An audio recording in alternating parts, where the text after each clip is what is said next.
I'm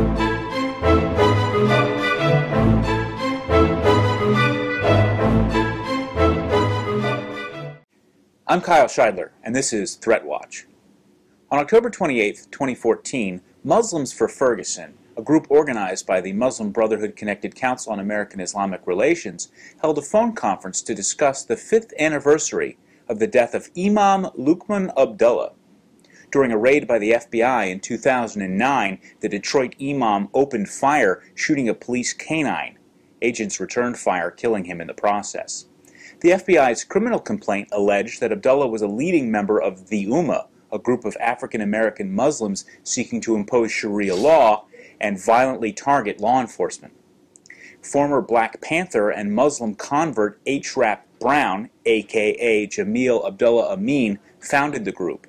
Amin is doing prison time for the murder of a Georgia sheriff's deputy.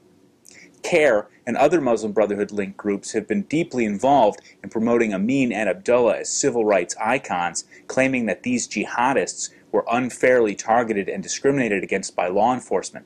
During the Muslims4Ferguson call, comparisons were drawn between the Abdullah death and the shooting death of Michael Brown in Ferguson, Missouri.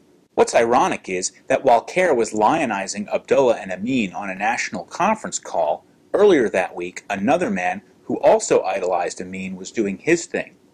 That man, Zale Thompson, an African-American Muslim convert who attacked NYPD police officers with a hatchet, wounding 2 before being killed. Thompson's YouTube profile featured a playlist containing a large number of Jamil Abdullah Amin videos. While no media recognized the significance of Thompson's fascination with Jamil Abdullah Amin, they did highlight Thompson's association with the new Black Panther Party, a radical black separatist group with an aggressively anti-law enforcement agenda that has been active in fomenting violent unrest in Ferguson. In yet another curious connection, the new Black Panther Party works closely in Ferguson with the Organization for the Black Struggle as part of the ad hoc committee for Michael Brown. The Organization for Black Struggle is also the organization which Muslims4Ferguson uses as a contact website, and supporters of Muslims4Ferguson are encouraged to donate to the OBS. CARE and other Muslim Brotherhood-linked groups are exploiting racial tension in Ferguson in order to further their own interests. Propping up murderers and violent criminals like Jamil Abdullah Amin and Luqman Abdullah as though they were modern-day Martin Luther King Jr.'s is a calculated effort in order to delegitimize and undermine law enforcement. While some media outlets have noted the role being played by pro-Palestinian protesters in Ferguson, the true depth of involvement by Islamist groups in the protests has largely been ignored. Local police have warned that outside agitators were responsible for most of the violence related to the protests, while groups like OBS have openly issued calls for more such outside activists.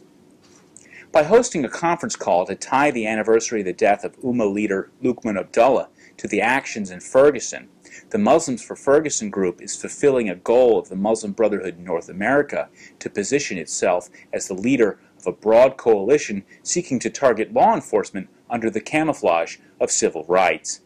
Given the level of rhetoric involved, including false claims issued by CARE of shadowy conspiracies and ruthless murder carried out by the FBI, it's not surprising that the result is likely to be violence.